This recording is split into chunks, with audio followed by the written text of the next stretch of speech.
You're listening to Coexist Podcast, the #1 spiritual podcast in Philippines, with Madam LQ, Nomer Mindmaster, and Tio Bry. Kamusta mga Coexistence at syempre welcome to another episode of Coexist Podcast. At ngayong araw, syempre dalawa lang kami ni Nomer Mindmaster dahil si Dayan ay inaasikaso ang venue ng ating... Meron tayong upcoming na spiritual festival. Oh, spiritual festival, di ba? Exciting yan para sa mga community. Sa buong community. Ng spirituality. First time ever yan, Bri, na ganun kalaki. Na kasi after nung cacao ceremony natin, yung mga tao nagre-request na gusto rin nila makapunta. At saka yung mga nakapunta, gusto nila dalhin yung mga kamag-anak nila.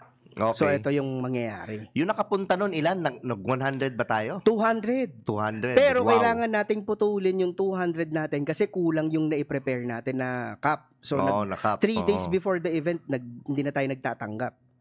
So we are doing something our biggest, no?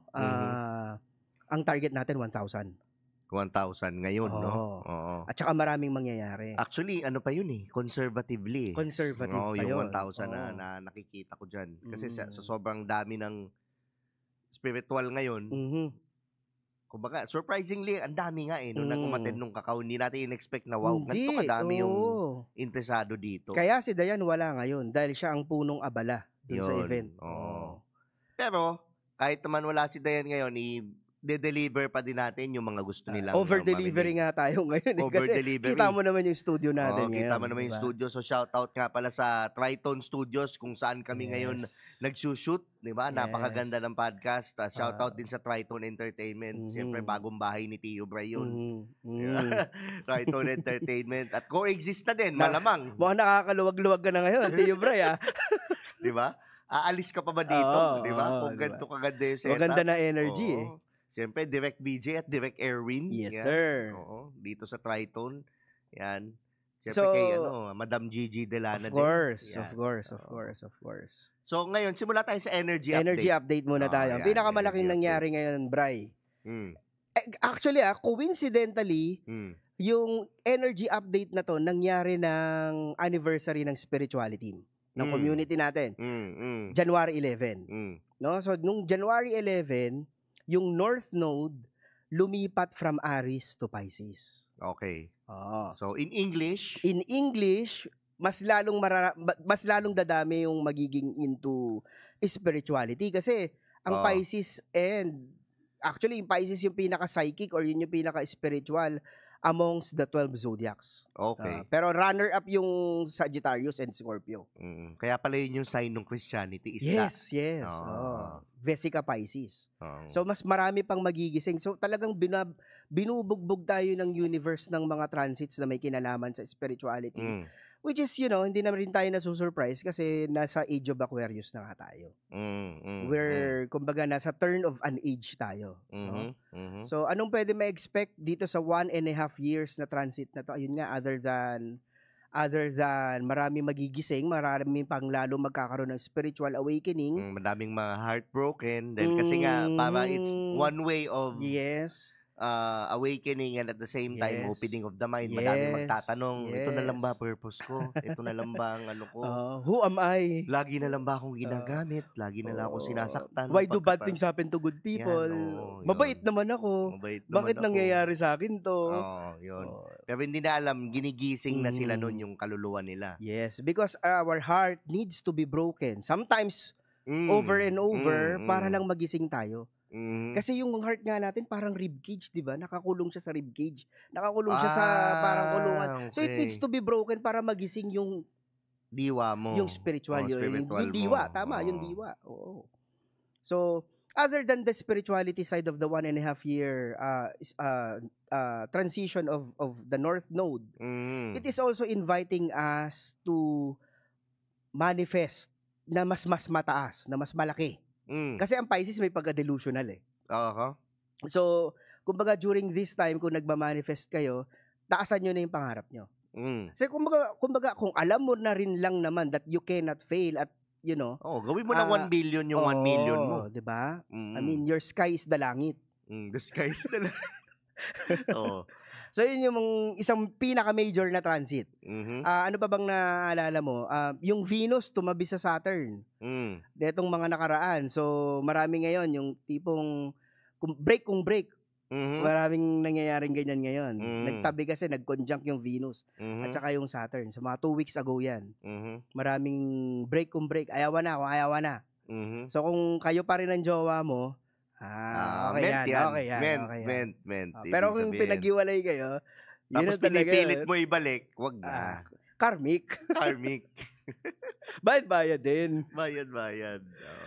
Ano ba nangyayari? Wala tayong Mercury retrograde ngayon, so kung may nangyayaring mali sa buhay mo, ikaw talaga yan. Huwag mo nasisihin yung Mercury. Yung Mars in ano? Mars retrograde sa Leo. Ang Mars kasi is the planet of aggression, planet of kaya maraming tinatamad kasi nung nag-retrograde yung Mars. Kaya pansinin mo yung November to December medyo tamad. May epekto ba sa tulog ng tao to? Meron. Kaya pala yung nakakaaligaga. Hindi ako makatulog. Nagigising ka, wee hours. Ako, natutulog ako 1 oras. Magigising ako after 1 hour. Yun. Ang nangyayari sa akin ngayon, tutulog ako ng 12. Magigising ako ng 3. Tapos hindi na ako makakatulog noon. Hanggang gano'n na naman. May effect yung Mars retrograde sa tulog. Okay. Kasi gusto niyang kasi, di ba, retrograde nga. So, parang baligtad. Parang gano'n. So, parang ginigising ka niya, gusto ka niya magtrabaho. Mismo. Napapa-edit ka, napapaisip ka ng mga ganito. May ganang, pansinin nyo sa mga nangyayari sa buhay nyo ngayon. Oo. Yan. So, yun yung mga major update, Brian. Anong gusto mo pag-usapan ngayon? Ang gusto kong pag-usapan, actually, hindi ko lang gusto mo din pag-usapan, is kasi usong-uso yung Squid Game. Oo nga. Di ba nag-season 2 na? Ganda nga eh. Ganda ng Squid Game. Medyo nabitin ako pero hindi ako mag-i-spoiler. Baka mamaya may hindi pa nanonood dyan. Speaking of Squid Game, no, may bigla ako naalala. Kuya, pwede makisuyo ng bag ko? Akala ng mga ibang tao is entertainment lang. Entertainment lang siya. Pero, kung sa nakikita mo, it represents a lot of things. Already sa pinapakita nila sa buhay natin. Okay, let's start with pera. So ang tao pinapapili na siya ng mga nagko-control sa taas kung anong pipiliin mo ba, pera o freedom. Yan, parang ganahan ka sa Squid Game mo. Naalala ko meron ako Squid Game sa bag eh. May panglaro, 'di ba? Pera o freedom mo. And tao will always choose pera. Ang tao nagpapakamatay sa pera. Ganun yung nangyayari sa game, sa season 1 at sa season 2. Papakamatay sa pera. Tinatapon mo yung years ng buhay mo para sa pera. Na, alam mo namang, may representation din bakit nasa taas yung pera. Minsan para abutin. Tataas para abutin, dangling. Parang carrot on the stick ng Correct. So, ang tao, pinipili yung pera, nagpapakamatay sa pera without them even realizing na when you have freedom, you can have money as well. And ilang beses i-offer sa kanila yung freedom? Ilang beses. Tapos, ang nun, yung ito rin naman kasi, on the other hand, hindi sila makaalis dun. Matrix nga. Hindi sila makaalis dun kasi nga yung mga ginawang circumstances nung nasa taas. Nakarig yung game in favor dun sa nagpapatakbo ng game. Or in favor of, let's say, when you play casino, nakarig yung game. The house always wins. Always wins. So, what do I mean? Yung circumstances ng tao, bayarin, kuryente, tubig, pag-aaral, it's all designed para hindi ka makalabas dun sa game. Sa Matrix, Hindi ka makalabas dun sa game, mahirapan ka. Tapos another representation nun is yung nagpapatakbo ng game is just Among Us. Oo nga, si 001. Si 001. Tapos si Frontman ba yun? Si Frontman. Tapos isa naman dyan, minsan pinapakita rin yung behavior ng tao. Na pagkahirap na, we judge yung mga people na sa paligid natin. Akala natin kalaban natin. Or weak. Walang silbi to, walang magagawa to. Pero yung mga ginajudge natin, yung papala yung mabubuting tao. Like, I don't know, gay yung di ba? Nagbabaril. Bakla siya, di ba? Tranny. Trans. So, ginajudge siya. Ganun siya yung ganun yung mga tao. Ginajudge siya. Pero in the end, sino yung naging mabuting tao? Sino yung willing na talagang makalabas dun sa matulungan yung lahat? Di ba yung trans? Oo nga. I'm not saying I'm pro LGBTQ, pero I'm pro humanity. Parang ganun. Tsaka yung depiction ng nanay, na gaano ka walang iya yung anak niya. Oo. Sama sa kanya yung nanay, di ba? Hanggang sa nadamay yung nanay sa mga utang niya. Omsim. Di ba? Omsim. Oo. So parang meron ding depiction ng mother's love, unconditional love of a mother. O nga no, ang interesting ng mga characters. Oo. Tapos pag lumayo ka dun sa nanay mo, parang feeling mo, lost ka. Lumayo ka sa feminine energy. May ganun eh. Tapos, as you increase your wisdom, as you increase your consciousness, unti-unti ka nagkaka-access dun sa taas. Pero yet again, boom, pwede kang bumalik ulit sa baba. Kasi you always have a choice. You always have a choice. Pero yung choice, ayaw natin piliin yung freedom. Tsaka yung games. Gustong-gusto nating maglaro ng games. Para saan? Para saan? Di ba? Para sa pera. Para dun sa promise, yung end goal. Yung end goal na yun, pwede nang mangyari ngayon eh. Dun sa freedom. Without you even playing games. If you do your spiritual discipline, your work. Your work. Na things will come into fruition na yun yung mga alam ng mga nagpapatakbo ng game na hindi natin alam. Pero pinakamagandang bringing up mo napauo nga ako. Nung bringing up mo yung bida, yung representation ng pinakabida. Di ba? It's just among us. Akala mo nagkakape-kape lang dyan. So yung kontrabida, yung si 001, is among us, yung nagko-control. Pero yung pinakabida, parang representative ng Christ. Di ba? Yung pa isa. Yung pa isa. Yung nanggigising, yung sinasabi, wag na kayo maglaro, utang na loob. Inaaway siya. Inaaway pa. Yung nanggigising. Parang no? Yung Christ at saka yung Antichrist is living among us. Yes. Parang ganun yung depiction. Mismo. Ganda. Na kulang na lang literally ipako siya. Diba? Pinagdudahan siya. Talaga ba nakalabas ka dito sa game? Parang di kami naniniwala. Diba? Parang Kristo, 'di ba? Ito nga kaya ko ma-overcome yung death, 'di ba? Pero bumalik ako, parang ganun. Bumalik ako, bumaba uli, 'di ba? Saka yung pinagdaanan niya para matapos niya yung unang game and then para maituro niya, hindi rin basta-basta. Which is hindi alam ng mga normal na tao yung pinagdaanan niya, which is nasa season 1. Na we can depict siguro ako sa akin dun sa pinagdaanan ni Jesus Christ na hindi naman natin alam kung ano yung pinagdaanan niya sa Egypt, pinagdaanan niya sa Tibet, pinagdaanan niya sa India, yung mga lessons na pagbalik niya 30 years old na kasi siya eh. Yung mga lessons na ginawa niya dun sa lugar na yun. Para maabot yung consciousness niya na existing na yun, na alam ko na yung game. Ito yan. Ito yung tinuturo niya. Pero, siya pa yung baliw. Tapos in the end, pinako pa. At saka sa season 1, merong allegory na, you remember yung matanda? Parang merong, hindi pa kino-confirm, pero ang bigat na nung theory na tatay pala ni 456 yun. Okay. Tatay niya yun. Tapos, si 001, kapatid niya. Kasi meron silang conversation yung bida tsaka yung matanda doon sa season 1 na yung anak niya hindi umiinom ng gatas. Kaya 'di ba sa season 2 yung si 001 tsaka si 456, yung bida tsaka yung kontrabida, 'di ba pinamigay nila yung gatas nila? Oo. So parang kino-confirm noon na magkapatid si 001 tsaka si 456. Again, Trinity. Well, parang it's you can say na 'di ba si Lucifer is a morning star.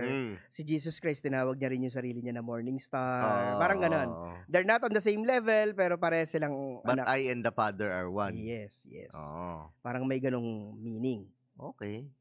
Ako naman ito ng napansin ko. Sinundan ko yung yung theory ng jumpers. Jumpers jump. Syempre. Which is parang setup natin ngayon. So, ang napansin ko, nare-represent din yung yung 4 horsemen of the apocalypse. Kasi yung mismong nangyayari sa kanila in and of itself, parang apocalypse eh, parang Armageddon eh. 'Di ba? So, yung pinakabida, you remember kung ano yung unang nilaro niya nung season 1? 'Di ba naglaro siya ng horse? Naglaro siya ng horse, yung unang eksena, tumataya siya ng karera, tumataya siya. Tapos sa season 2, sumakay sila ng carousel. May horse. Tapos sa season 2, 'di ba nung kailangan ng mask, nung nandun sila sa loob ng club, ang binigay niya dun sa best friend niya, kabayo pa rin. So parang nandun na yung symbolism nung horsemen. So parang lumalabas dito, yung pinakabida is yung color green dun sa Four Horsemen of the Apocalypse. Si 4, 5, 6. Kasi yung color green sa Four Horsemen of the Apocalypse is death. So wherever na nandoon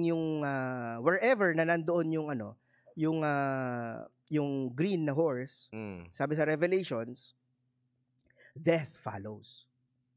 So parang ganoon din siya sa season 1, 'di ba? Ang dami namatay dahil sa kanya. So, parang merong continuation nung ganon sa season 2. Marami namamatay dahil sumusunod sa kanya. Which is, 'di ba, ganoon din yung sa Jesus Christ, 'di ba? You have to die to yourself so that you can be born again. So parang may mga ganong symbolism.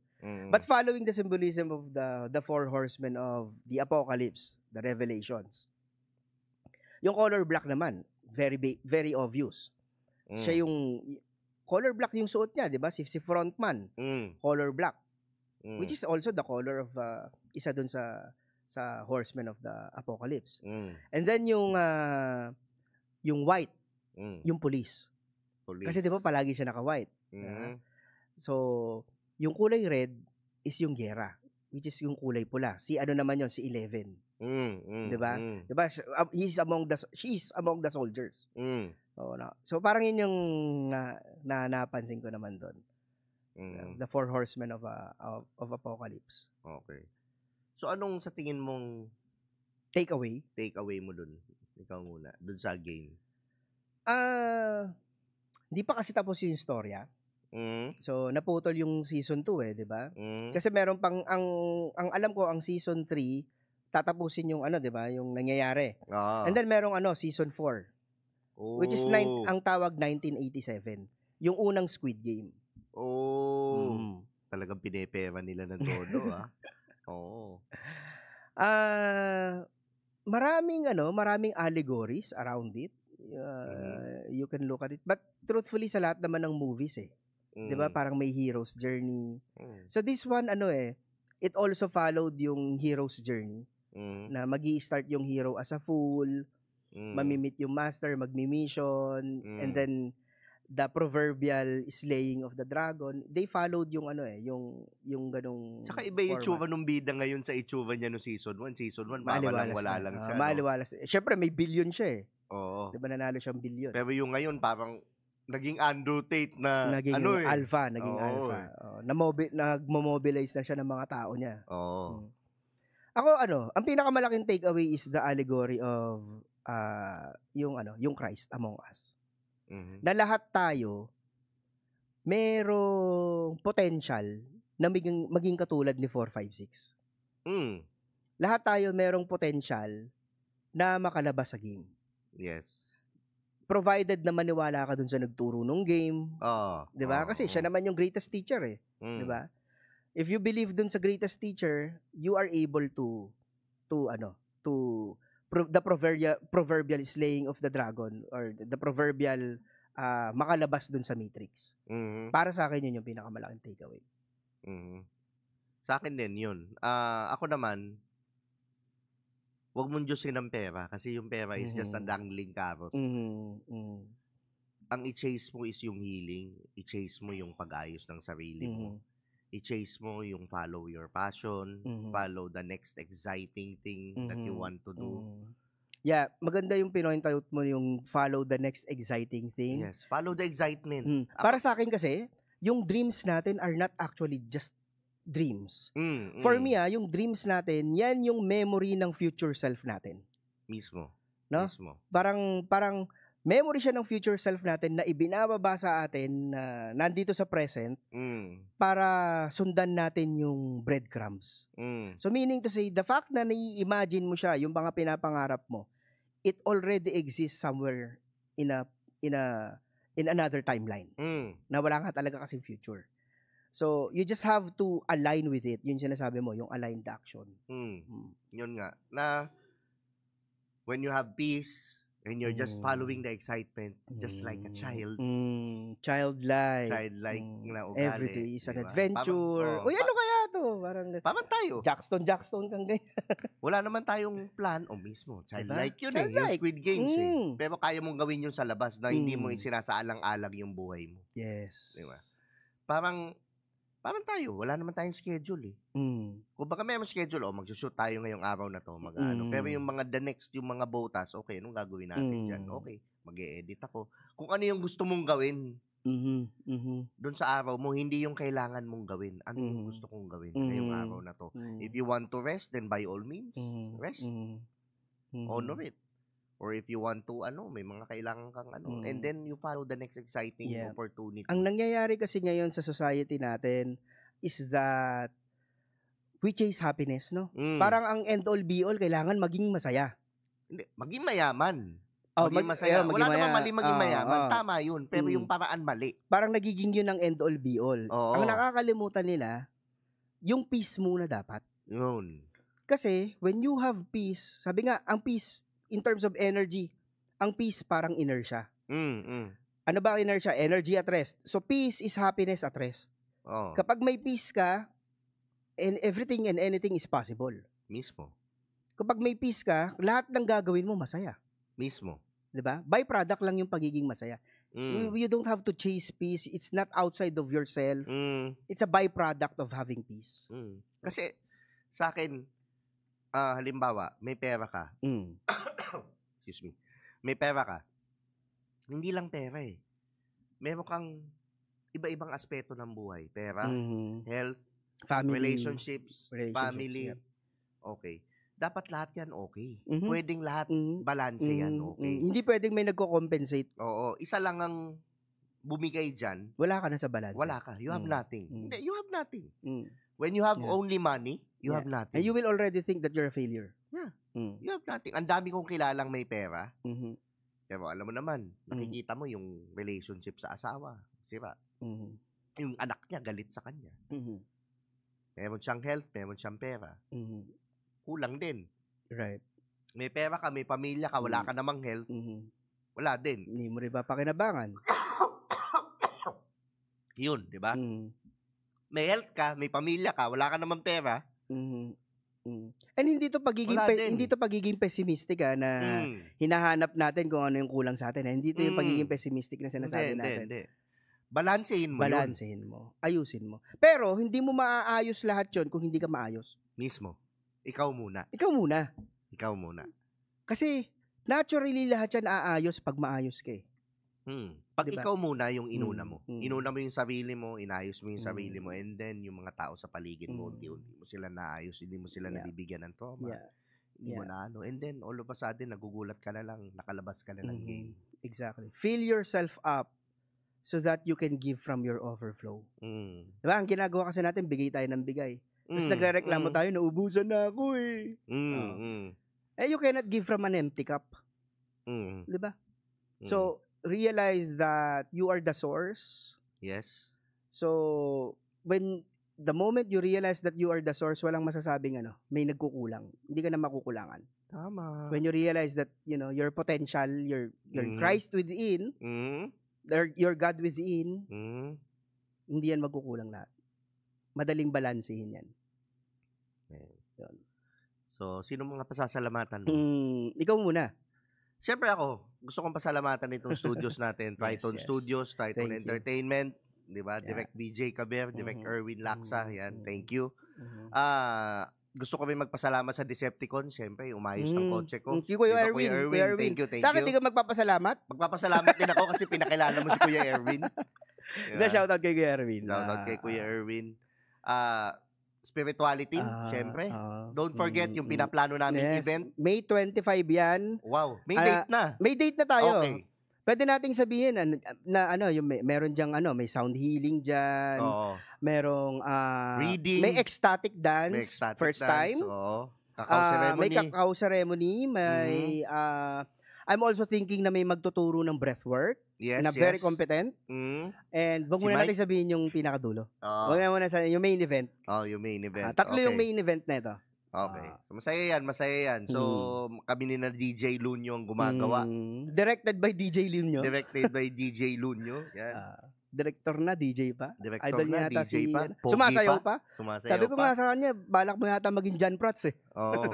Wag lang tumangkad. Wag ka nang tumangkad. O John Prats ka. Yun.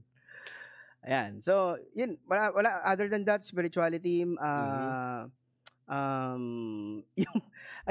mga naka-ano sa atin sa Coexist Podcast, mag-subscribe sila. Ang dami nilang nanonood, hindi sila nagdadagdag ng subscribe. Mag-subscribe kayo.